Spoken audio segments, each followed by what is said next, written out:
Alright guys, we're going to build back on some of the lessons that we did before, namely basic strategy 3, control equals time. We're going to touch a little bit on the bus analysis video that we did, and also the background issues, salting in and some of the background issues. Firstly, we want to go ahead and talk about close, near, and far. We'll just define close as being out arm's reach. Near would be, let's say, maybe 10-12 feet away, and then far is out beyond that. So the distances are not really important. We're just using something just so that we have a frame of reference.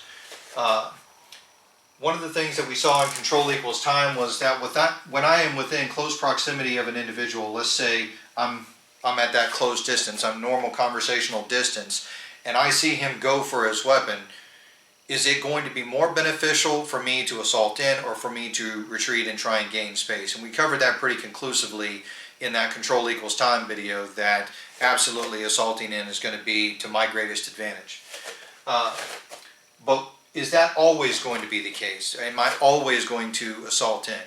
And the short answer for that is going to be no, not always. There's other factors that get played in as well. For instance, terrain. If I'm at a greater distance apart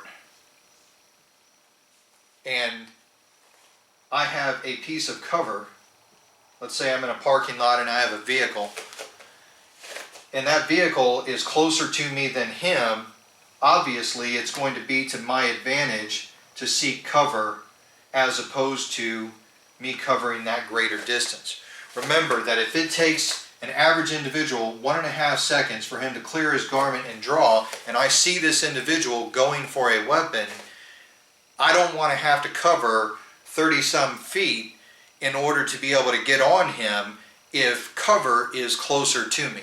So the first thing that we're looking for is we're looking to deal with the immediate threat. The immediate threat is that weapon being presented.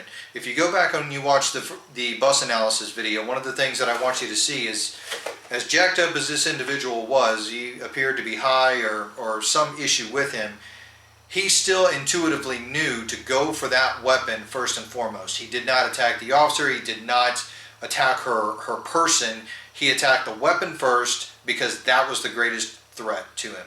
And the same thing is here. If this individual initiates the action, he has action over reaction on us. Action is always going to be faster. So if he has action over us, then I'm already 1/4 to 1/2 second behind anyway. And that's if I'm completely tuned in and I'm aware of my surroundings.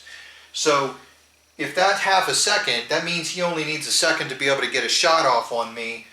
I have to be able to cover, 21-foot rule, I've got to be able to cover that distance and be on him to be able to execute some of those near ambush type things that we covered in video number 3.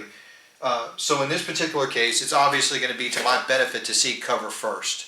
I want to deal with the biggest threat, which is the threat of me actually getting shot. So cover first, return fire after. So we know that he needs composure, platform, and opportunity. Again, going back to video 3, we established that. What are some of the ways that I can effectively mitigate his composure? Well, essentially, stress. By raising his stress level, I can reduce his ability to gain that composure to be able to put active rounds down. Now, what are some examples to that? Closing the distance on the individual.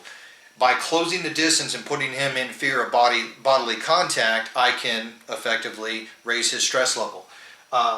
Accurate return fire. Putting accurate return fire on an individual, again, will help elevate his stress level and reduce his effectiveness to be able to put rounds on me. So, shooting platform. What are some of the ways that I can do that? That I can mitigate his shooting platform? Well, physical contact, any sort of disruption that I can put into his draw process. So once again, if I'm within that close proximity, stuffing his draw, I see him go for a weapon and I anchor that hand.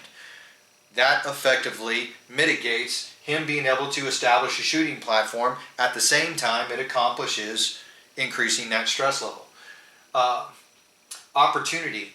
Once again, he has to have opportunity to shoot me. What are some of the things that I can do to mitigate his opportunity to shoot me? Assuming that we're already in contact. This is not taking into account you not being somewhere you know you shouldn't be. So what are some of the things? Just the basic principles: cover, concealment, and control. By effectively getting control of that weapon in the bus analysis video, we saw the assailant completely remove that officer's ability to put rounds on him. We're not going to get into a multiple attacker scenario, but we did touch on it a little bit in that video, that being closer to one of your attackers is going to remove a certain degree of threat from a second attacker. So again, removing that opportunity might involve cover and concealment. Is cover and concealment available to me? Well, if I'm 4 or 5 feet away, probably not. But if I'm 25 feet away and there's a vehicle 5 feet away, cover and concealment is certainly available to me. So maybe seeking cover in the middle of my draw. Remember that the idea is that we want to be able to optimize our efficiency. So dashing to cover and then trying to establish a draw is taking 2 steps to do something that I can do in 1. This is one of the reasons why we practice drawing under stress, and we practice drawing with a single hand, or practice clearing our garment rather with a single hand. I want to effectively be able to get to cover while I'm in motion and clearing my garment. I want to be able to multitask and do all these things to be able to get to where I need to be to more efficiently be able to return fire on him. Once again, returning accurate fire is going to help raise his stress level.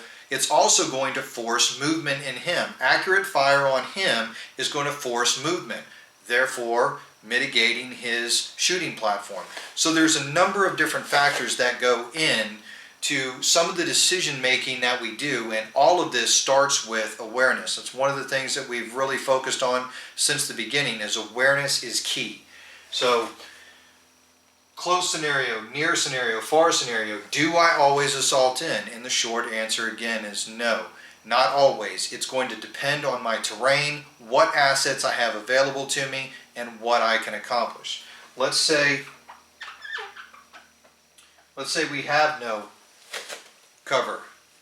Well, maybe what are some of the ways that I can close that greater distance, or I can affect his composure, affect his shooting platform, and affect his opportunity if I have a greater distance and no cover or concealment available to me? Well, we've talked about this, and just a basic premise is offline attack. So by me being able to get offline, what I essentially want to do is I want to have this individual have to actually track or trap in order to be able to put that sight on me. I don't want to just simply close that distance if there's a chance I cannot close that distance in time to be able to get on him to affect his composure, platform, and opportunity. So cutting straight in on that individual is certainly not going to be the best option. However, cutting pure lateral, although it does give me the ability to affect movement of the individual, it doesn't allow me to affect composure.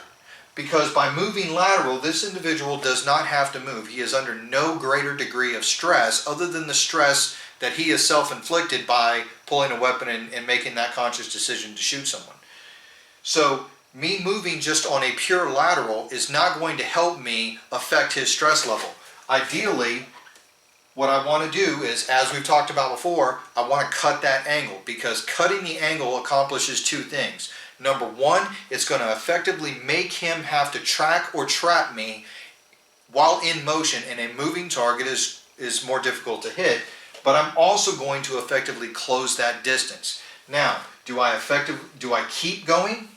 Well, no, because there is a point of diminishing return where I am no longer closing the distance on him, and now I'm moving away. Then he begins to regain that stress level, or regain his composure rather. So cutting in like so is going to give me a better opportunity to be able to not only close the distance and affect his composure, but also to be able to take multiple offline type attacks while I'm drawing. Another reason why we practice drawing on the move with a single hand. Clear. If I can draw on the move and change directions in whichever direction I want and still be able to keep my rounds on him, remember that he is now in a reaction mode once I start changing directions, because he starts predicting where I'm going to go, then I change and I move in another direction. However, I am making the conscious decision, which is putting me in an action mode, giving me an advantage. So, like we've talked about, action is always going to be faster than reaction. I want to return that initiative on him. He is drawing on me. I make a move, I get offline, and I continue making offline movements, not just predictable patterns, but I continue making offline while I close the distance and return accurate fire on him. So, I affect his composure. I also force movement in him, which would affect his shooting platform. By putting accurate rounds on him, he now has to move.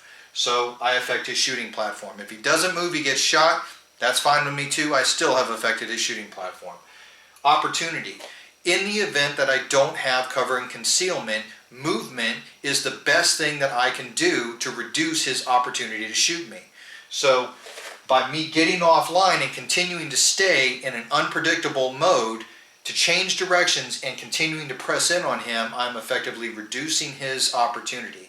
Remember, I cannot remove any of these completely without just not even being in that situation. But I want to do what I can to mitigate as much of those tasks, those 3 tasks that he needs to be able to accomplish, to be able to put rounds on me. I want to do all I can to help reduce his effectiveness in all 3 of those areas. If I can do this through closing the distance, I will. If I can do this by utilizing cover, I will. And that gets into a whole other thing, how to use cover, not get sucked into cover, how to use cover to your advantage and not his, and so on and so forth. Another video for another time. But just some things to think about. The short answer is, do I always assault in? No, not always. Know your terrain, be aware, know the options that you have available to you, and use them effectively. All right? You guys train hard. All right, guys, just a quick little summary here. Within this red hatched area, I have affected opportunity by movement.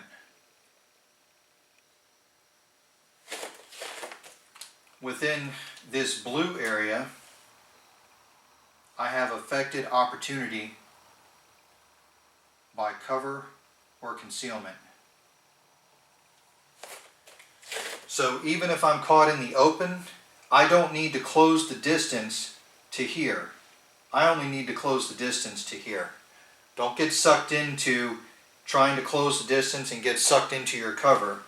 All I need to do is put something between us. So if I can cover a shorter distance by just doing this, as opposed to doing this and staying in this movement area, which, although it affects opportunity, is certainly not near as good as cover and concealment. If I can make a short move and then close my distance, that's going to be much more to my advantage. So, something to think about.